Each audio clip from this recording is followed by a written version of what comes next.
How many different sounds can foxes actually make, and is it true that some of them are pretty scary if you hear them? Do foxes smell bad? What do they actually use their tails for? Stay tuned to find out. Let's start with something surprising. Foxes can actually make over 40 different sounds. They bark, scream, whine, and even giggle. Some people say a fox's scream at night sounds like a person yelling for help. It's that loud and creepy. They use all those noises to talk to each other about danger, food, or just to say, "Hey, this is my spot."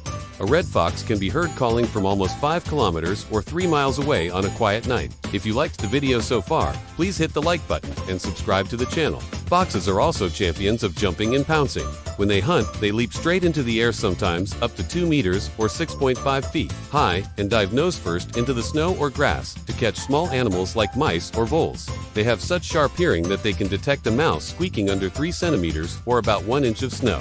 Their ears act like radar dishes, turning in every direction to track sound. They can even hear earthworms moving underground during a rainstorm. Imagine having that kind of superpower. Here's something funny and a bit gross. Foxes love to roll around in stinky things like rotten food or animal poop. Why? Scientists think they do it to hide their scent from other animals or to show off new smells to their fox friends.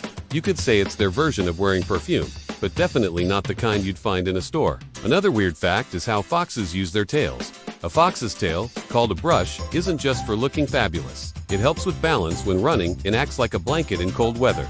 On chilly nights, they curl up into a ball and wrap their tails over their noses to keep warm.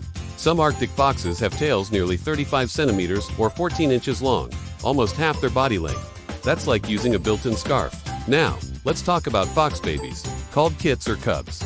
When they're born, they're about the size of a kitten, around 100 grams or 0.2 pounds, and totally blind for the first 2 weeks.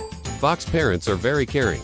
The father brings food for the mother and cubs, while the mother stays in the den to keep them safe and warm.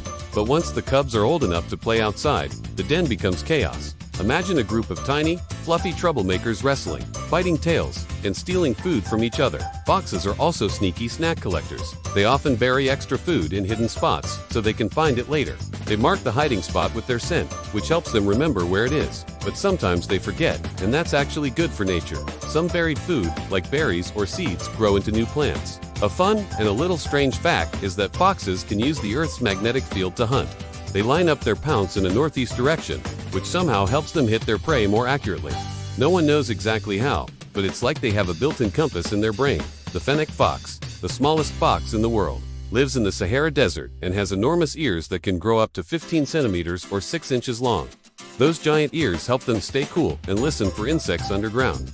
On the other hand, the Arctic fox has tiny ears and thick fur on its paws to keep warm in freezing temperatures of 50 degrees Celsius or 58 degrees Fahrenheit. And if you think foxes always live in forests, think again. Many red foxes live in big cities. They raid trash cans, steal food from gardens, and even nap in backyards. Urban foxes have learned to live side by side with humans, though they usually stay out of sight. So next time you see a fox or hear one screaming in the night, remember, it's not just a sneaky little animal. It's a super smart, super adaptable creature with a nose for mischief, a talent for weird noises, and some very smelly hobbies. Thank you for watching. Please like the video and subscribe to the channel.